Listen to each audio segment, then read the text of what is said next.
오늘은 여호와의 절기 가운데 오순절에 관해서 하나님 말씀을 함께 나누겠습니다.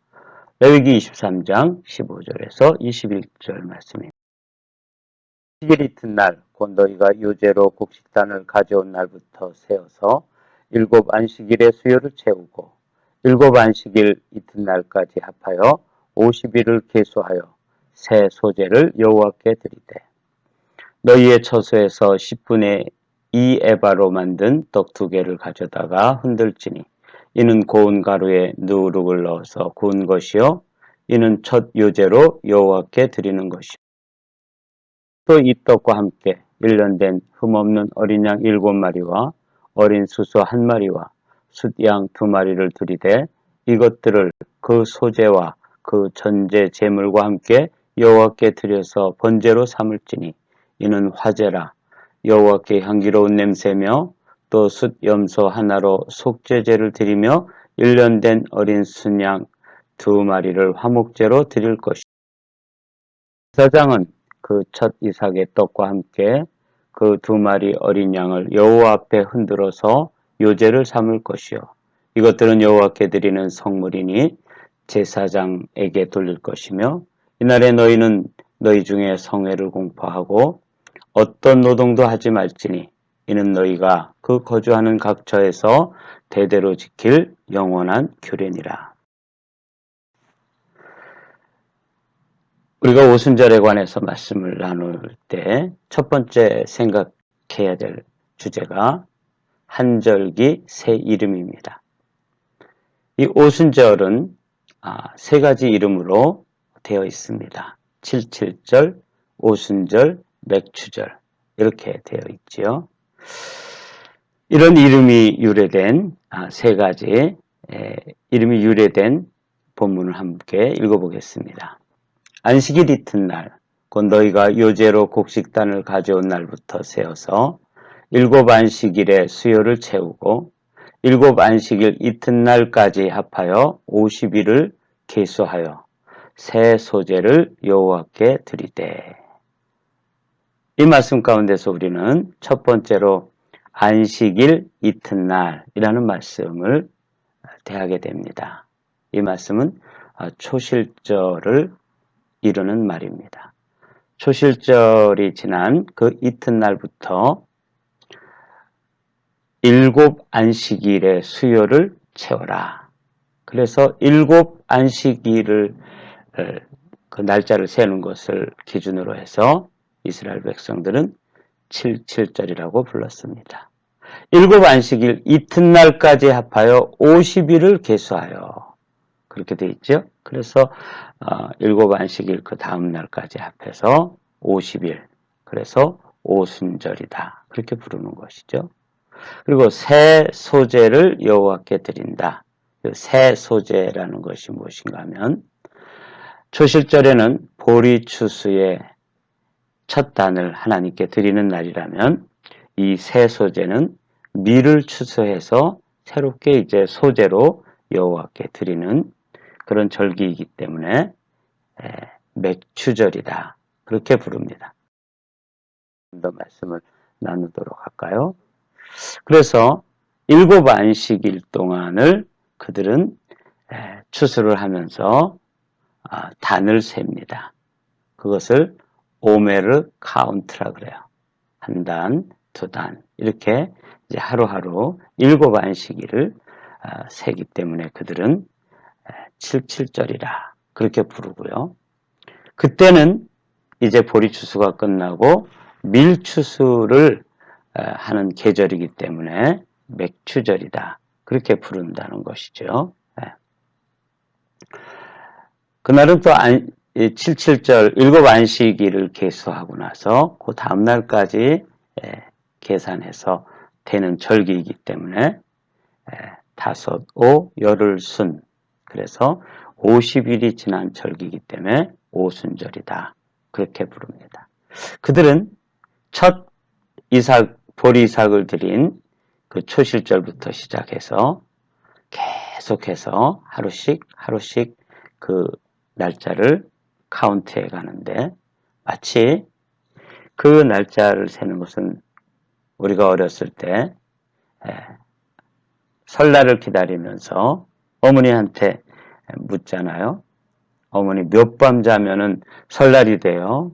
이렇게 질문했던 그 어린 시절처럼 이스라엘 사람들은 이 오순절날을 그렇게 카운트하도록 하나님께서 말씀하셨습니다. 왜 하나님께서는 이렇게 오순절을 기다리도록 하셨을까요?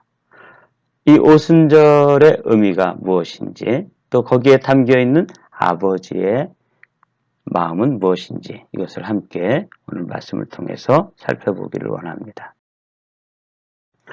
오순절에 대해서 우리가 첫 번째로 살펴봐야 될 주제는 두 개의 돌판입니다. 세계가 다 내게 속하였나니 너희가 내 말을 잘 듣고 내 언약을 지키면 너희는 모든 민족 중에서 내 소유가 되겠고 너희가 내게 대하여 제사장 나라가 되며 거룩한 백성이 되리라. 이것은 하나님께서 6월절에 놀라운 은혜를 입고 그리고 그 바로의 악정에서 바로의 압제로부터 이제 탈출해서 출애굽한 백성이 신의 산에서 하나님 아버지에게 율법을 받고 그 율법을 가지고 하나님과 이스라엘 백성 사이에 언약이 맺어집니다. 그래서 그것을 신의 산 언약이라고 말씀하죠. 이스라엘 백성들은 하나님의 나라, 하나님 나라의 거룩한 백성이 되고 하나님은 그들의 하나님이 되는 그 언약을 맺게 되는데 그때 출애굽한 지 50일 만에 그들이 신의 산에서 율법을 받게 되는데 그것이 이스라엘 백성과 하나님 사이에 맺은 계약입니다. 그 오순절이라고 하는 이 날은 그 역사적 기원이 율법을 받은 날입니다. 오순절은 신의 산 언약을 맺은 성령 축제입니다. 그러니까 이 두 개의 돌판, 먼저 기억해야 될 것은 오순절은 이스라엘 백성과 하나님 사이에 율법으로 계약을 맺고 나는 너희의 하나님이 되고 너희는 나의 백성이 된다 하는 놀라운 계약을 맺은 날이 이 오순절이 되겠습니다. 그래서 오순절의 역사적 기원은 신의 산 언약이다. 그 언약이 맺어진 날이 오순절이다. 그렇게 이제 먼저 기억을 하시면 되겠습니다. 두 번째로 살펴봐야 될 주제는 두 개의 떡입니다. 두 개의 돌판, 두 번째 주제는 두 개의 떡. 먼저 말씀을 살펴보도록 하죠. 7 안식일 이튿날까지 합하여 50일을 계수하여 새 소재를 여호와께 드리되 너희의 처소에서 10분의 2 에바로 만든 떡 2개를 가져다가 흔들지니 이는 고운 가루에 누룩을 넣어서 구운 것이요 이는 첫 요제로 여호와께 드리는 것이며. 이 말씀 가운데 우리에게 몇 가지 생각해 봐야 될 그런 주제들이 담겨 있습니다. 새 소재를 여호와께 드린다. 우리가 첫 번째 요제는 보리단을 초실절에 가져다가 제사장에게 주고 그것을 여호와 앞에서 요제로 흔들어서 드렸던 것이 초실절에 드렸던 예물입니다. 그런데 이제 50일을 계수하고 나서 그때 다시 새로운 소재, 이번에는 보리가 아닌 밀을 추수해 가지고 그것을 소재로 하나님 앞에 드리는 절기가 오순절이라는 것이죠.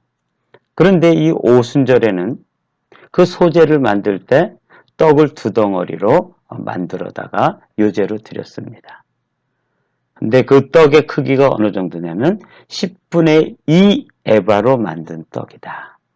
10분의 2 에바는 우리가 어렸을 때 사용하던 대박 있잖아요.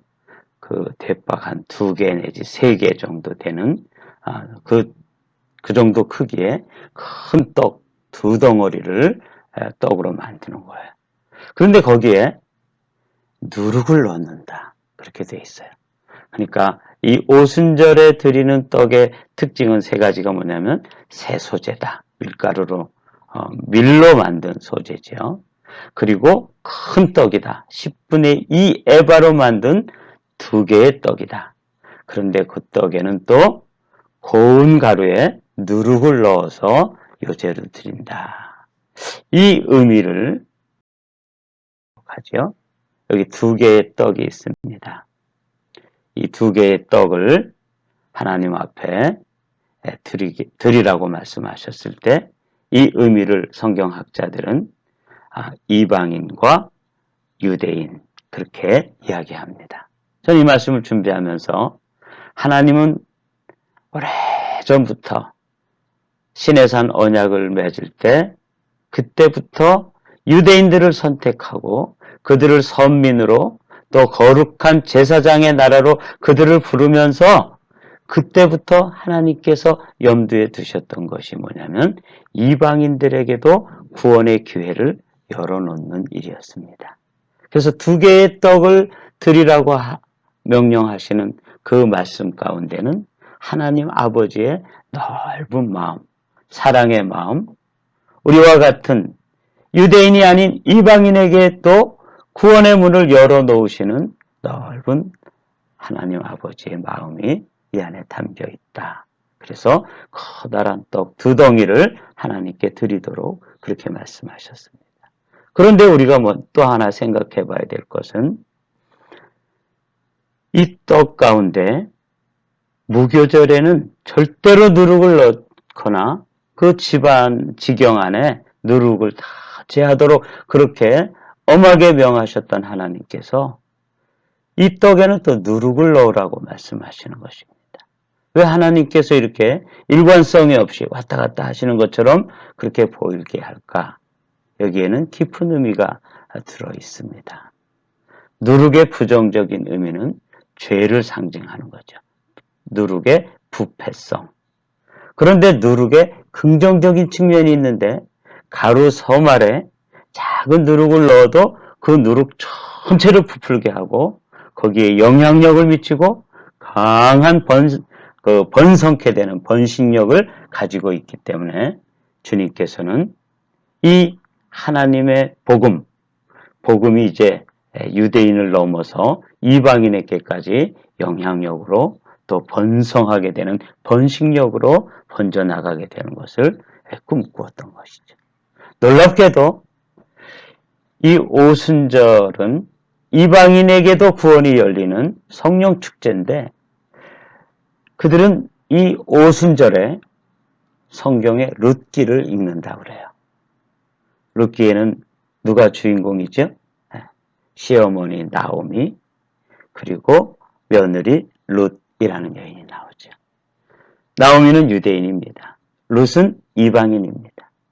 한 덩어리의 떡은 유대인을 상징하고 한 덩어리의 떡은 이방인을 상징하는 것처럼 룻기에는 놀랍게도 나오미와 룻이 깊은 사랑으로 하나가 되고 그 안에 벽이 다 허물어지고 온전히 화합되고 연합되어지는 그런 모습이 룻기에 그려지고 있죠.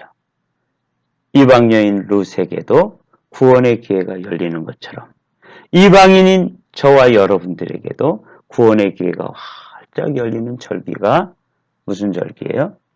네, 맞습니다. 오순절입니다. 읽어보실까요? 오순절은 이방인에게도 구원이 열리는 성령 축제입니다. 이 오순절은 놀라운 절기라고 볼 수 있는 이 오순절에 또 우리가 생각해 봐야 될 아주 소중한 주제가 있는데 그것은 2번의 비가 온다는 것이죠. 이스라엘에는 그 농사를 짓는데 비가 2번 와야 돼요. 요엘에 요에서 있는 말씀을 한번 읽어보도록 하죠. 시온의 자녀들아 너희는 너희 하나님 여호와로 말미암아 기뻐하며 즐거워할지어다. 그가 너희를 위하여 비를 내리시되 이른 비를 너희에게 적당하게 주시리니 이른 비와 늦은 비가 예전과 같을 것이라. 여러분, 오순절은 이른 비와 늦은 비를 주시는 성령 축제다. 이렇게 기억해 놓으시면 됩니다. 그 오순절 날에 성령께서 임하셨다. 얼마나 놀라운 말씀인지 몰라요.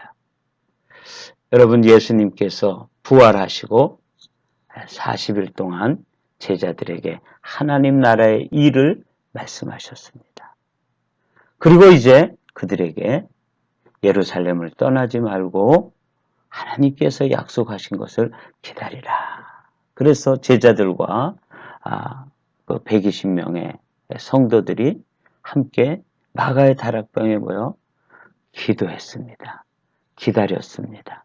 그랬을 때 오늘 이 말씀처럼 오순절날이 이미 이르매 하나님의 약속이 다 그 기약이 완전히 성취될 그 기약이 완전히 무르익어가지고 오순절날이 이르렀을 때 그들이 다 같이 한 곳에 모였더니 호련히 하늘로부터 급하고 강한 바람 같은 소리가 있어 그들이 앉은 온 집에 마치 불의 혀처럼 갈라지는 것들이 그들에게 보여 각 사람 위에 하나씩 임하여 있었다.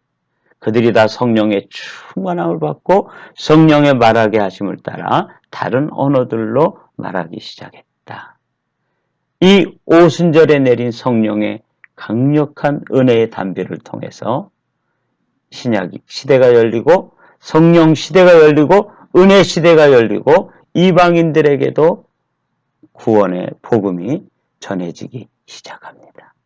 그래서 이 강력한 성령의 번식력은 누구에게까지 온 거예요? 저에게까지 이르는 것이죠. 이 성령의 역사로 말미암아 교회가 생기고 성령의 역사로 말미암아 교회가 번성하게 되고 성령의 영향력으로 말미암아 이제 그 복음이 전 세계로 번져나갈 수 있도록 이른 비와 늦은 비를 주십니다. 저는 이 말씀을 준비하면서 이 시대가 마지막 시대다 하는 그런 절박함이 요즘 있지 않습니까? 이 코로나 바이러스가 팬데믹 전 세계에 유행하고 창궐하게 되면서 이제 코로나 이전 시대와 코로나 이후 시대에 전혀 다른 질서가 만들어질 것이다. 이렇게 학자들은 입을 모으고 있습니다. 경제 질서도 달라질 것이고 정치 질서도 바뀔 것이고 더 놀라운 것은 영적 질서, 영적 지형도가 완전히 뒤바뀔 것이다. 교회의 모습들도 전혀 다른 차원으로 바뀔 것이다. 그래서 요즘 두려운 마음으로 기도하고 있습니다. 이제 코로나 이후에 어떤 모습으로 교회가 이 사회에 이끌어가고 이 사회를 선도할 것인가? 아니면 거기에 적응하지 못해가지고 결국은 쇠퇴하고 시대에 뒤떨어지는 교회가 될 것인가? 이걸 생각하면 정말 중요한 기도 제목이 아닐 수 없어요. 이 말씀을 증거하다가 이른 비와 늦은 비, 오순절 마가의 다락방에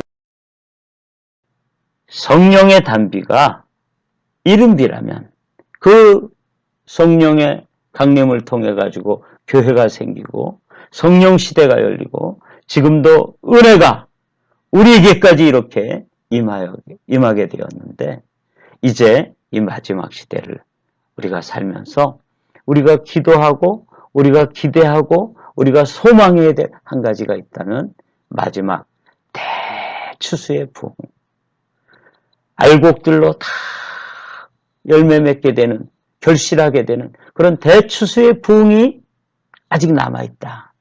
그러므로 우리가 기도해야 되는 것이죠. 하나님, 이 시대는 부흥이 사라진 시대입니다. 하나님 아버지, 이 시대의 늦은 비의 은혜와 같이 이제 성도들이 다 알곡 성도로, 알곡 신자로, 알곡으로 가득 차오를 수 있도록 늦은 비의 은혜를 허락하여 주시옵소서. 주님께서 이렇게 말씀하신 적이 있습니다. 인자가 올 때에 믿음을 보겠느냐라고 말씀하셨던 그 말씀이 요즘 절실하게 다가옵니다. 정말 주님께서 오실 날이 아주 임박하고 가까웠는데 주님께서 오실 때 나는 알곡 성도일까? 아니면 쭉정이 성도일까? 여러분, 이 말씀 가운데서 우리 자신을 도전해야 합니다. 주님께서는 오늘도 성령의 은혜를 우리에게 주십니다. 오순절은 추수의 은총을 주시는 성령 축제예요. 이렇게 싹이 나게 하시고 믿음에 싹이 나게 하시고 그 싹이 난 믿음이 잘 자라서 결실케 하시는 이른 비와 늦은 비를 약속하시는 이 계절이 오순절입니다. 이제 우리 사도행전 1장 8절에 있는 말씀을 읽어보겠습니다. 오직 성령이 너희에게 임하시면 너희가 권능을 받고 예루살렘과 온 유대와 사마리아와 땅끝까지 이르러 내 증인이 되리라 하시니라. 오순절은 성령 축제입니다. 그게 이 절기의 역사적 기원은 율법을 처음 받았던 날이고 이 절기에 그런 농사를 짓던 그런 배경으로는 맥추절로서 커다란 떡 두 덩어리를 주님께 드리면서 그들은 그 의미를 알지 못했습니다. 그러나 하나님 아버지는 그들이 수천 년 동안 오순절에 드렸던 떡 두 덩이를 통해서 유대인들에게 뿐만 아니라 이방인들에게도 구원의 기회를 주시고 구원의 문을 열어놓으시고 그리고 그들도 구원의 문으로 들어오시도록 하시려는 크고 놀라운 아버지의 마음이 이 절기에 담겨 있었습니다. 그리고 주님은 그 계획을 따라서 오순절 마가의 다락방에 성령을 폭포수와 같이 부어주셔서 온 세계에 흩어져 있는 이방인들에게까지도 은혜의 강물이 흘러와서 은혜가 넘쳐서 지금 그 성령의 역사로 말미암아 우리가 하나님의 자녀가 되지 않았습니까? 이제 늦은 비의 역사, 대추수의 부흥을 기다리면서 우리가 해야 될 일이 있다면 증인이 되는 것입니다. 오직 성령이 너희에게 임하시면 너희가 권능을 받고 예루살렘과 온 유대와 사마리아와 땅끝까지 이르러 내 증인이 되리라 하신 이 아버지의 마음이 여러분들에게 부어져서 우리에게도 성령의 그 주시는 은혜와 능력을 덧입고 나가서 증인의 삶을 살아가며 이 마지막 시대에 하나님 아버지 앞에서 온전한 성도로 결실되어지시기를 주님의 이름으로 축복합니다.